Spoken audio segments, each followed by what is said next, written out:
Page 40, Everybody Ought to Know. A well-known folk song here in the United States. It's one page long, sort of. It's got repeat signs. It's close, so it could be a lot longer than one page. It could be several pages long. I'll come back to that. Treble and bass clef, one flat in the key signature. This is in the key of F major. Make sure you're doing the F major scale, blah, blah, blah. Okay. 4/4 time signature. We got eighth notes and dotted rhythms and all kinds of wonderful things going on.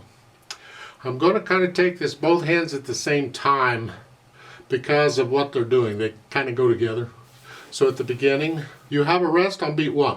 Okay, so you beat 2, and that's the left hand, and then the right hand comes in on beat 3. So it's 2 and 2 and 3. And now hold that down, and while you're holding that down, you're going to go. So 1 and 2 and 3 and 4 and they both come up together, 4 and up, because on measure 3 they both have a rest again on beat 1. So for measure 3, 1 and 2, 1 and 2 and 3 and 4 and rest and. Don't forget the B flat, it's in the keys. And then the right hand has the 5/7 chord. Hold it down as you're doing that. And then when you play the C, the left hand comes up.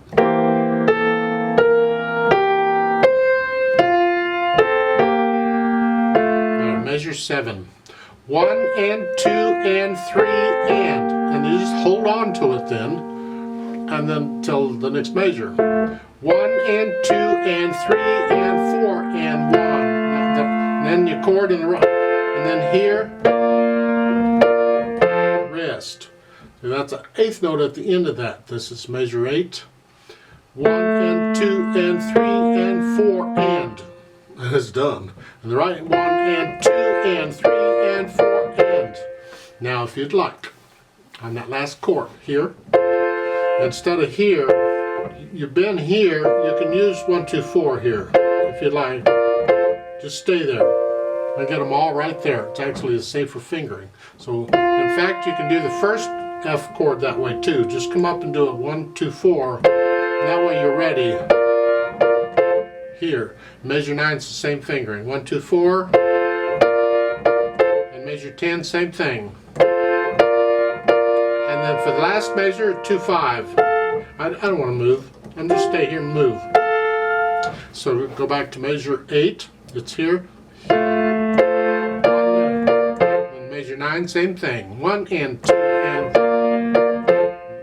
And then going on 1.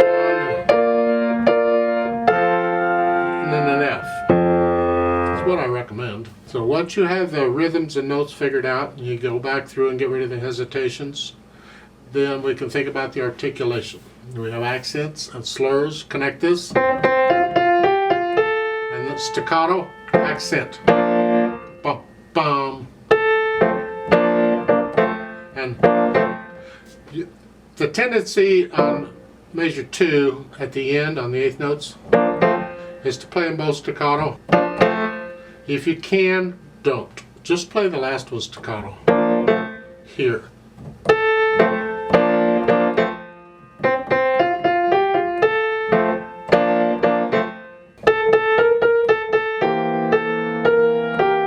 Lift up. Here. Accent. Yeah, so you go in and put in the accents and staccatos. And we think about the dynamics. It goes to the melody. The melody is wherever the words are. Doesn't matter which hand has it, just whatever. Mezzo forte, whatever moderately loud is. These, I want to hear the whole note throughout the whole thing. Don't drown it out. Keep these in the background.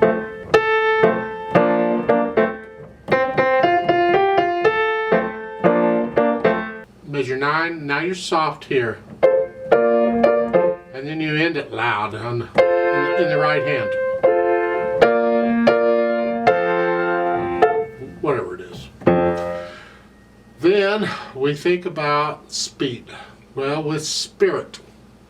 This is where we can put it in swing time or blues time, a style of music. They give a note at the top. They don't tell. They'd say it's a swing rhythm. This isn't swing music. It's more of a bluesy type music, but it's the same rhythm, and that is the counting. We swing the counting. We don't go 1 and 2 and 3 and. We go 1 and 2 and 3. We feel it that way. There's no notation for it. You just feel it that way, and it only affects the eighth notes because that's all we're swinging. 1 and 2 and 1.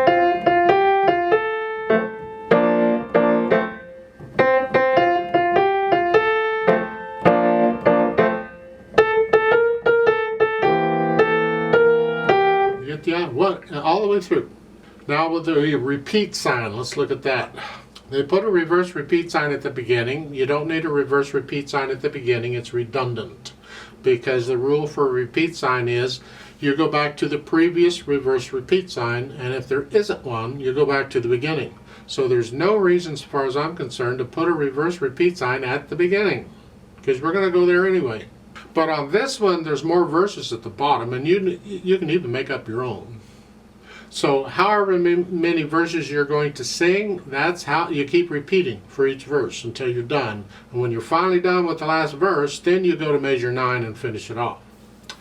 When I do the play with me, I'm only going to repeat one time and then finish it off, because I'm not singing. You can sing if you want to. I ain't singing. I don't know. I suggest you learn the piece well before you start trying to sing it, though. Now the last two measures, they've marked slowly.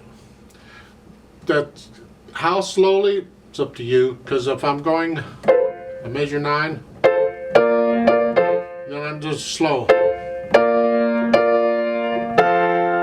Just real slow. And they've added pedal. Normally I don't like it, but in blues it seems to work pretty well. So if you want to add pedal at the end, push the pedal down right after you play the notes. Change the pedal after you play the notes. And the pedal and the hands come up at the same time. I'm not going to bother to show the pedal if that's all it is. I think you can handle that, I hope. But if you want to use pedal, don't use pedal when you're learning it. Do it without first so you can hear everything. But then you want to get into it. And then, of course, there's interpreting it, how you feel it. See, I want to pedal the accented notes to give them color.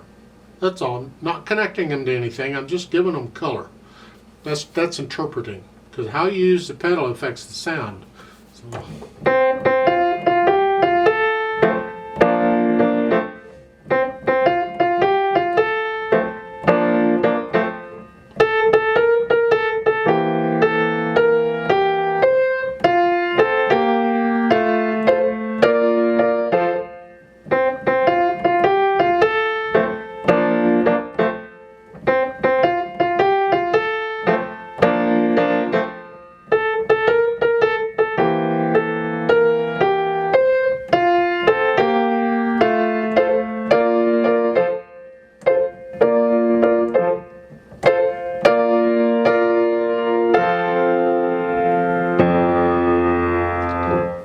I tend to want to connect some things and disconnect some things when I'm playing it.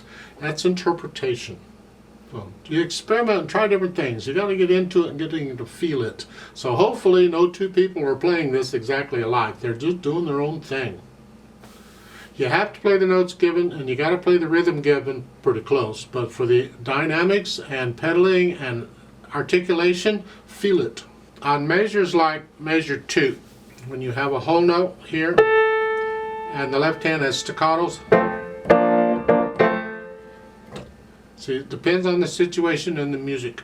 A lot of times in music, just because the last note in one hand is staccato, you go ahead and hold the other hand out the full count. 1 and 2 and 3 and 4 and 1. You come up.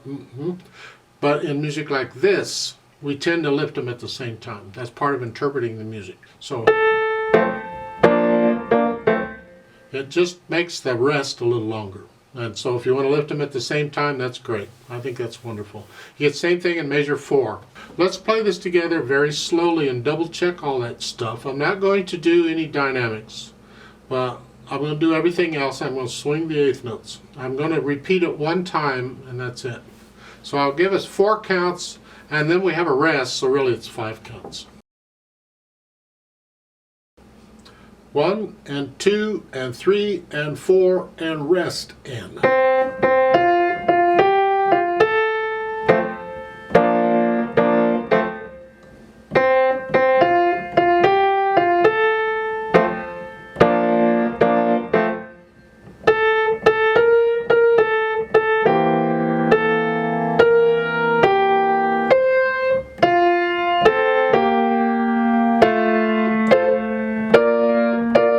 Repeat.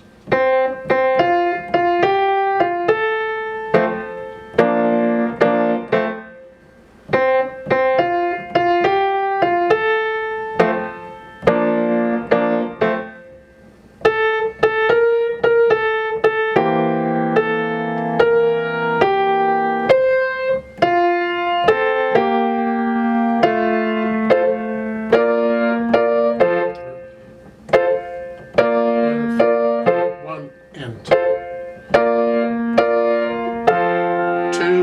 3, 4, hold 2.